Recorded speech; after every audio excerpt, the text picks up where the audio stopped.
call to order and pledge allegiance and roll call. Haven't heard from him, so I don't know. We got 3. Okay, we'll call this meeting to order. Absolutely. Right hand over your heart. Veterans may salute. Ready? Begin. I pledge allegiance to the flag of the United States of America and to the republic for which it stands, one nation, under God, indivisible, with liberty and justice for all.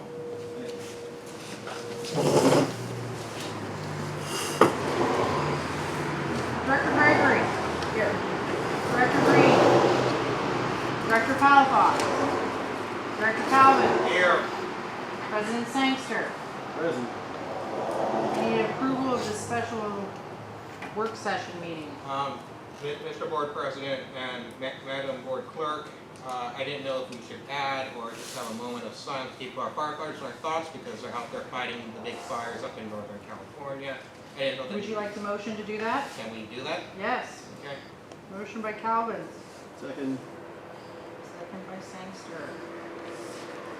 Usually, how long is it usually? A minute.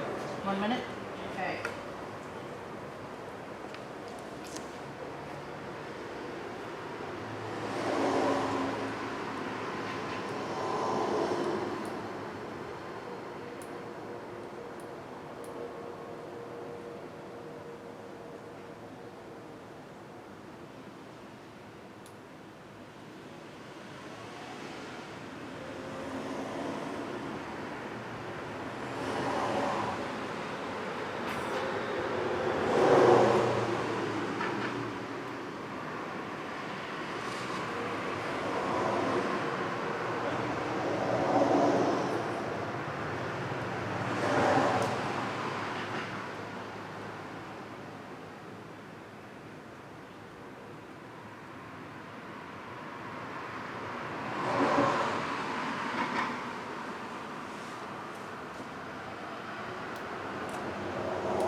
Now I would like a motion to approve this agenda.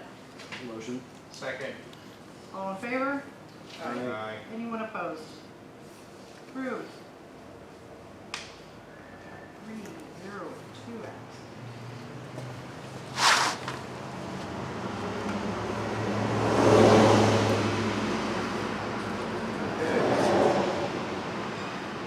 You don't have your thing on you? I was just looking for the staff report. Let me turn on real quick. So we are out here. Staff report? Yeah. Okay.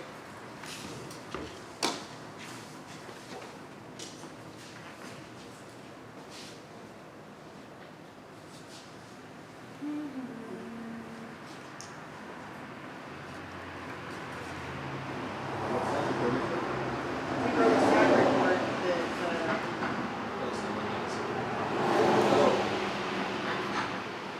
but something's wrong with my computer, so I guess we'll go from there. All right.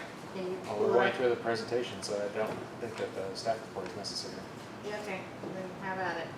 Can't get it anyway, if something happened. Okay. Well, this is the planning work session. Turn this over to Director Calvin's. Thank you, Mr. Board President. Thank you, everyone, for attending tonight. This was put on the agenda several months back.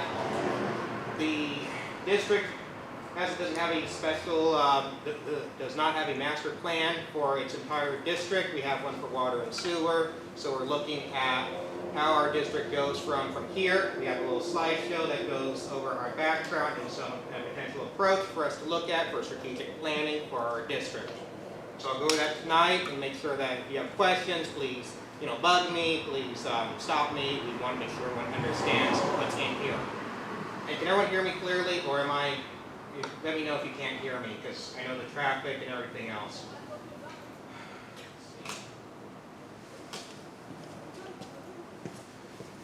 We'll go over the background and lead up to this meeting. We're going to go over what the CREST plan is and go over an overview of which plans affect us. Background. So how did we get here? How's Samuel the way it is today? Beautiful 2020, the wonderful year that we all love so very much. In 1797, the mission was formed. 100 years later, the railroad arrives here, forms the town. A year later, the entire town burns down in a massive fire. 1888, December, actually 1889, City of Paso Robles was formed. 1890, the Templeton Fire District was formed. And according to the documents that I had, in 1899, we formed a fire district, but we had a volunteer fire company formed as early as 1888. And on their first day of being formed, there was another massive fire in the town. And that's in the news article in the boardroom. Moving forward, let me use this mouse. 1899, Templeton forms a sanitary district. 1910, we form our own lighting district. We're the first community to have a lighting department. 1913, Castle was formed as an unincorporated community. We have our water department formed. We're the first community to have one. No one else has a water works at this time. Templeton finally catches up to us. They get their own lighting department. Castle was formed as a cemetery district. We have our own cemetery district. 1940s, the boomtown era for our community. Army Corps engineers construct our sewer system for our community. They build the first sewer plant and our sewer infrastructure. So all of our sewer lines were built during the Army Corps era in the 40s. Camp Roberts finally opens, 1941. We form a sanitary district in 1942. And peak troop population of 45,000 is reached in Camp Roberts, making this town very, very busy. Tascadero forms our fire department finally. 1950s, Templeton finally catches up to us, forms our own water department. Tascadero garbage district is formed. Camp Roberts starts scaling down. Around this period is when we start going to an economic decline for the area. 1954, big news for the region. Slope County gives up the right to dam Lake Nacimiento to Monterey County because there was a mercury mine over there and they thought the water was contaminated. They thought they were going to get 20,000 acre-feet of water from the new lake. Monterey County reneged the deal because apparently verbal agreements don't fly very well. Mid-50s, when Crew is built, downtown's are bypassed, the local economy from San Diego and Templeton starts suffering big time. 57 to 68. The sewer department acquires the sewer plant from Camp Roberts, so now it's under local civilian control. Tascadero finally forms our own sewer district. So the water wars finally erupt between our counties, Monterey and San Luis County, over Lake San Antonio. In 1968, or is it 1969, I can't remember which year it was, but a massive flood comes through town and wipes out the sewer plant and destroys the bridge, isolating the terrace from the rest of the community. Am I going too fast? I was told to just make sure that we don't spend too much time over here. 60s to 70s. So Templeton finally decides that they want a sewer plant to juice up their economy. Apparently had no sewer system at the time. Paso Robles decided they wanted to expand their sewer plant and offered them a deal to Templeton. In the fine print, Paso builds the sewer line to Los Gatos Road, which then sparks the annexation wars between Templeton and Paso Robles, which went on for about 50 years. Camp Roberts is officially closed in 1970. 71, National Guard acquires Camp Roberts. Mid-70s, many historical buildings in San Diego get torn down or set on fire. All the vacant lots on that side of Michigan Street just have buildings. Many of them were bulldozed or lost in fires. There was a windmill on this site here. Mr. Roberson was here and could remember seeing the flames from his house when that happened. So a lot of bad stuff happened around that time.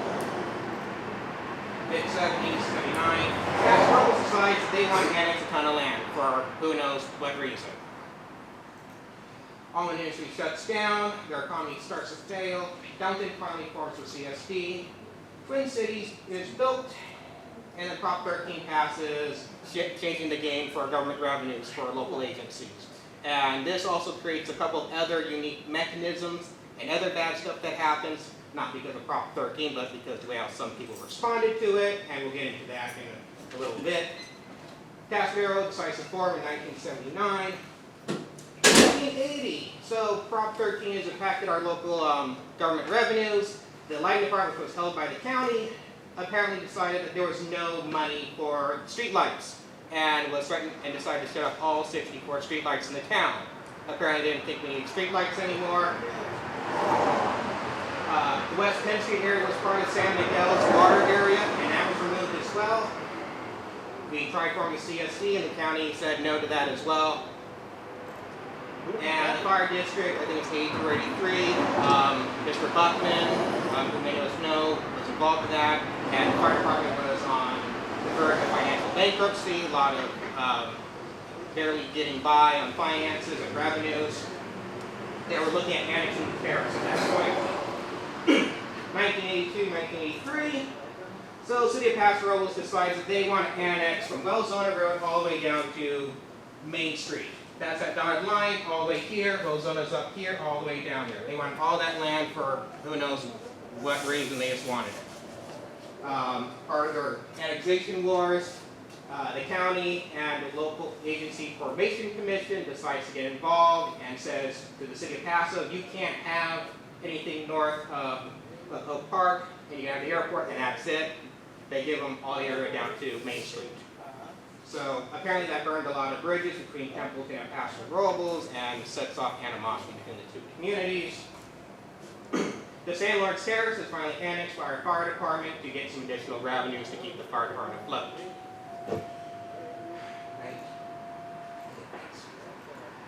Compton and Harry's Ranch decide that they want to become a city. It's declared unfeasible. State educational fund implodes. If you look at your tax bill, there's a thing that says E-RAP or E-rate on it. The state took property tax money dedicated to fire departments and other local governments and put it into this giant slush fund that then went around to certain schools in the region. That property tax money never came back to the local agencies.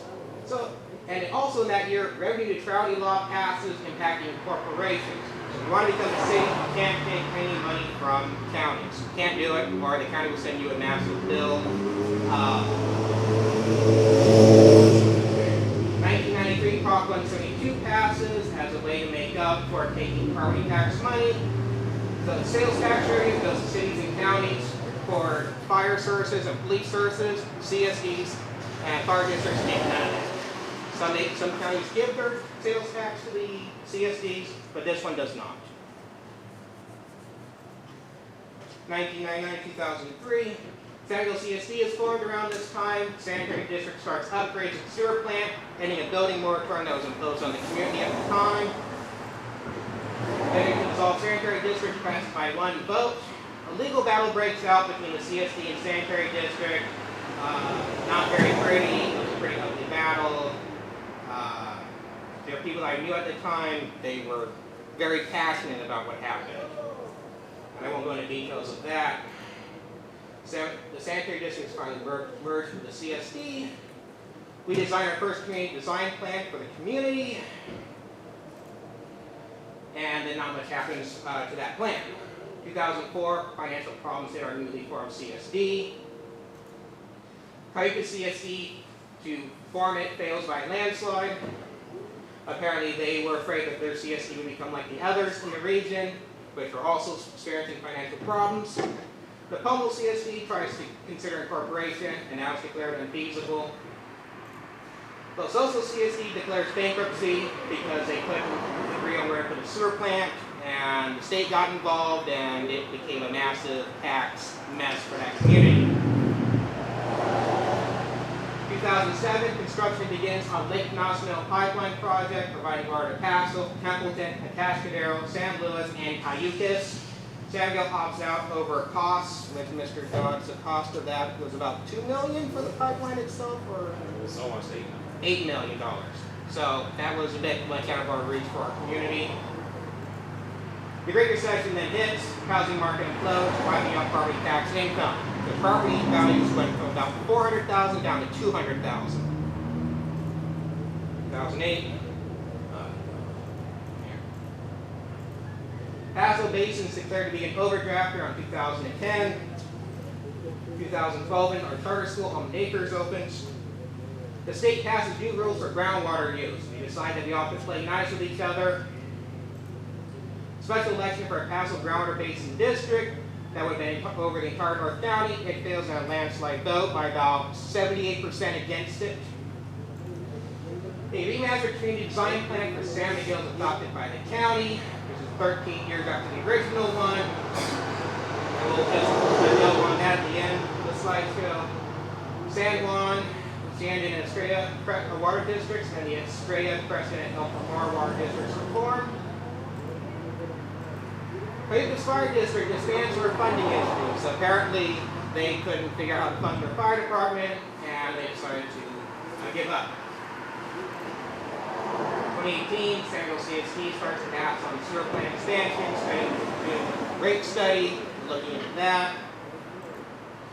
Templeton finally cuts its sewer source with Paso Robles after 50 years of working with Paso and dealing with their rules. I remember attending some of those meetings for water, and Templeton and Paso would snipe at each other about the sewer plant publicly. It was not really watched or hear. Templeton holds a special election to fund full-time firefighters and Paso's financial outlook for our CSD stabilizes thanks to our amazing staff who worked so hard to get us to the point that we are today. 2020, San Diego CSD takes on downtown landscaping. We purchased a new fire engine right over there. We're looking at temporary housing for firefighters. So we're moving forward. Templeton considers incorporation again. That was in February. That was declared unfeasible again. Templeton completes its 3-year strategic plan. In the strategic plan, it declares its board to be dysfunctional and is a weakness of theirs, which is kind of shocking. I don't know why you put that in a strategic plan, but you did. Oceano CSD, please correct me if I'm wrong, Mr. Roberson. Their fire tax failed, and under the terms, they're supposed to be kicked out of the 5 cities fire authority. I'm not sure where they're at with that, but there is discussion with County Fire and Oceano. But I think they got a 1-year extension because they're looking at some other revenue. Okay. 2020, COVID-19 severely impacts Paso revenue sources. They're going to put a 1% sales tax increase on the ballot, and actually next Tuesday, they'll be looking at gutting their Parks and Rec department. 2020 also, as of last week, Almond Acres gets approval to leave San Miguel, and they start breaking ground on their new Biblet Road site. Timeline summary. San Miguel is a long boom cycle from 1910 to 1954. With more development in Templeton and Tascadero, we were a very big economic powerhouse of the region up until the freeway came through and Camp Roberts shut down. Most of the corporations have failed due to not being financially feasible. Some of the communities mentioned, you look at them, they don't have a big commercial district, nor did they actually plan in the long term to incorporate. Somebody said at board meeting, hey, let's incorporate, and they spent money on that, and that's how that ended. Paso, unfortunately, has a history of aggressive expansion. I don't know why they do, but they've had that since at least the 80s. Financial problems plague most governments. I'm pretty sure that we've all heard the news about every government wanting a tax increase, every government needs to cut services. Thankfully, we haven't had that problem yet here in San Miguel, thanks to our staff. And most governments fail to be proactive about long-term challenges. CSDs have also been left out when it comes to state funding. So as with that sales tax thing, no mention about CSDs or fire departments getting compensated for a loss in tax revenue. So I've noticed that actually happens a lot on a lot of bills. They'll say cities and counties and not mention CSDs, even though it affects revenues sources for us. Is there any questions on this timeline before I move on forward now? So what was the outcome of all this? So all that history, where did it get San Miguel today? 2010 census data, which is about old and outdated. Population of 2,300. 50% community is Latino. 23% of our community lives in poverty. It's one of the highest rates in the entire county. 52% of our community are renters. And our median home value is $425,000 compared to past rules, which is about $100,000 more. $100,000 on top of that.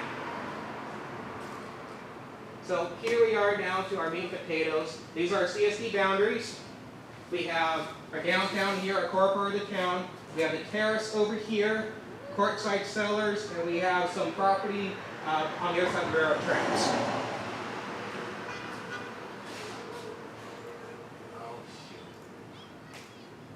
These are services that we provide compared to the other CSDs in the region. A lot of them provide fire, lighting, water, sewer, and garbage services. And again, thank you to Mr. Kardashian for being here tonight. And I put down landscaping because we now do that for our Mission Street area. There are more sources that a CSD could provide. We'll touch into that later. The urban reserve line area. This is where we can actually build in our community. You can build in our downtown area. You can build on the terrace, in the front part, the airport site, and then this long stretch of land behind our sewer plant, which is actually landlocked and cannot be developed on because there's no access over there. So the county put that in there as a new area for housing, but no one can access it. During the community design plan, more areas wanted to be included in this urban reserve line area. The county disagreed. They said that nope, this is good, nothing else to be included in the urban reserve line area. Tax rate boundaries. This is where we're going to end up with this hodgepodge giant mess that affects all of our local revenues for this district. We have 9 different tax rate areas affecting San Miguel. Our downtown has 1 tax rate area. Jazzytown and Michigan Gardens is in another tax rate area. The terrace is split into several different tax rate areas. And then the airport site is also its own tax rate area. This was formed because we had several special districts, the fire district, sewer district, lighting district. They were all formed with their own different boundaries, none that equaled up. So when the CSD was formed, they just, instead of creating a general fund, they just kept those tax rate boundaries. So, let's see, does everyone understand which area is in the different tax rate boundaries? Do any of the board members have any comments so far on these tax rate boundaries? Income from each tax rate area. So even though we all pay 1% because of Prop 13, certain areas pay more in property tax to the CSD than other areas. So as an example, the downtown area, 22% of your property tax goes to the CSD. Those pay for our fire, our sewer, and our lighting department.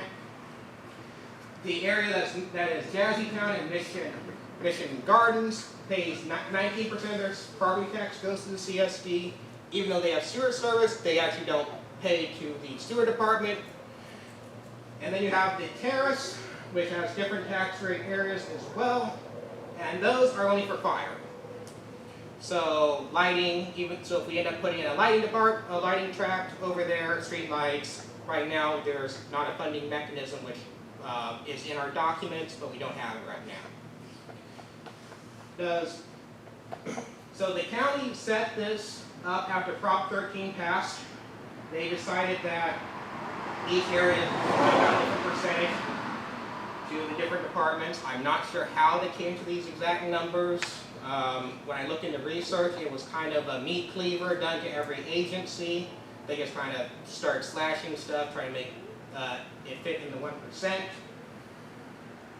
So, does everyone understand what this means? Is it tied to services? As in, So, obviously, some areas are in an area where street lighting is provided, they have water connections and sewer connections. Mm-hmm. Are the ones that are not paying as high a percentage to the CSD not retaining all of those services? Well, that's the interesting question, because when the CSD was formed, it didn't say that lighting was formed in one area or done in one area. It did a blanket, but then the taxes didn't do that. So, if right now we've had some talk about possibly the airport site developing, if that guy came in and said, I'm going to put 100 street lights in my project, but there's no lighting taxing source for that. So that becomes a little bit of a problem that our department will have to work out and figure out how much that would have to be and all that other fun stuff. These numbers, unfortunately, do not change also because no one wants to go to the property tax allotment. Everyone's fighting for their own piece of the pie. Any other questions on this? Mr. Dodson, I overstepped, or did I say anything wrong? Now, basically, the information that, what I understand about the property tax is that essentially when the areas were formed, they were formed based on what services they had. So, for instance, the airport property, if, let's say that's 12%, if we were to say, okay, well, we're going to have lighting there now, then lighting's percentage would come out of fire's percentage. So we would still only have 12%. But it may be that fire has 10% and lighting has 2%.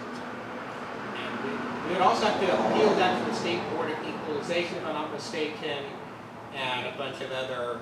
But basically what it boils down to is that if you try to take the money from the county out of their percentage, then you're going to lose. So we're in general allotted, those percentages to the district for everything. But it doesn't seem like it's a winning proposition to try to get more money to pay for additional services. The highest priority service obviously is the fire service for our district, being that water and sewer are enterprise funds and charge a fee for service.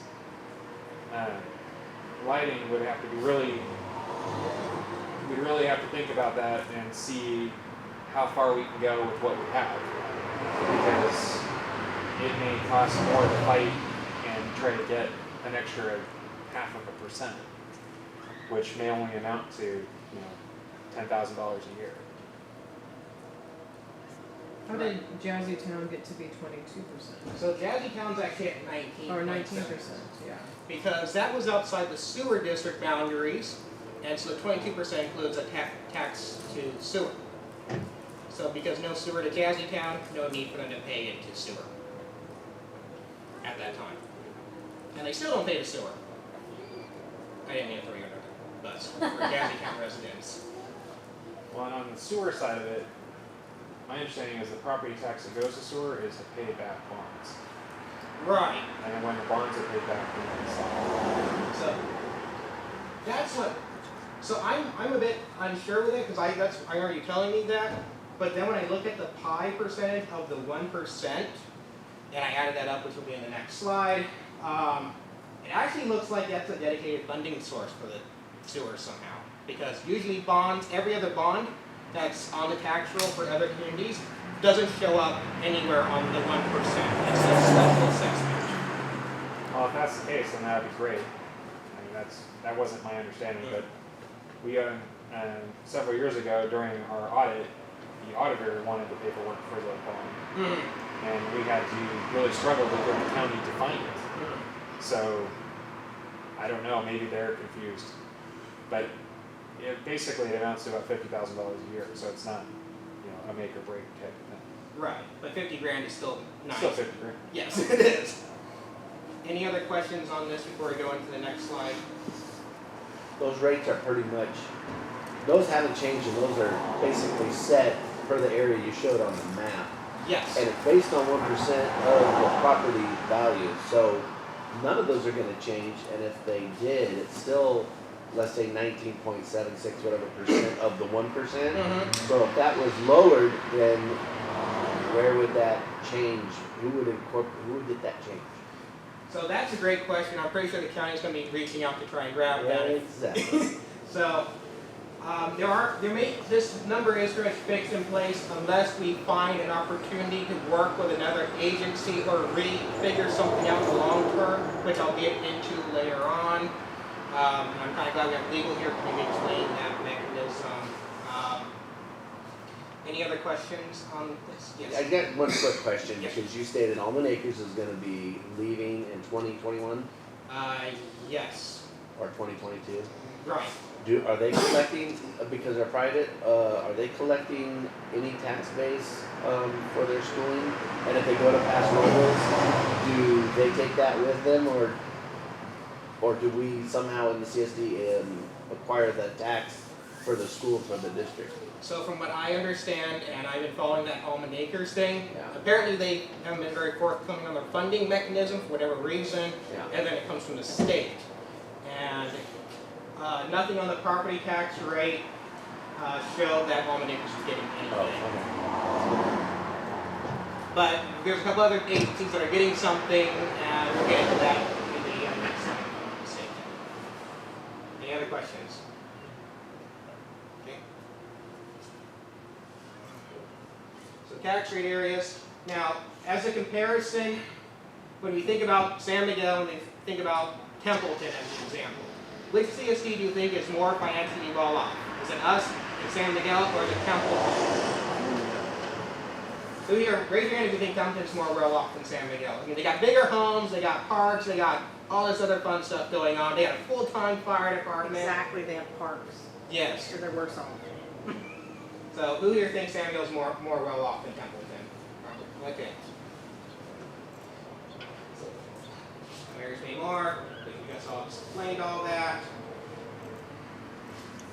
Here it is. Okay. So Templeton actually gets only 10% of their 1% property tax allotment. Well, we get up to 22%. We get double. And their school district takes 37%. County takes about 25%. So they're trying to pay for more services with less tax revenue than we do. If you look over here at San Miguel, we have, it's actually broken out, as you see, Templeton has a general fund. We do not have a general fund for property taxes. Each one is broken out individually. The county only gets 19%, and this is beautiful 15.5% for the ERAP, which came from the 90s. That would have been dedicated to us, but is now gone. And Paso also gets 15% of our property tax revenue to pay for the high school and other stuff that they decide where it goes. Any other questions on this beautiful pie chart?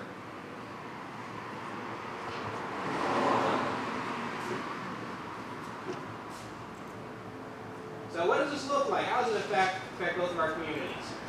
So that big home for $640,000 will pay about $637 to Templeton CSD for their general fund. That's what they're going to get out of that home. Now, we know homes are cheaper in San Miguel, more affordable.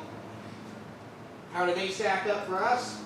We actually get on average $300 more in property tax revenue for having one of our homes in our community than compared to Templeton. So, as you can see, we're far better off in the long term if we get out to the size of Templeton. We're not going to be struggling as much under the base right now, but we do want to be proactive in the future. Does anyone have any questions on this? So is there something that could change? I mean, is there what is the reason why Templeton is getting half of what we're getting?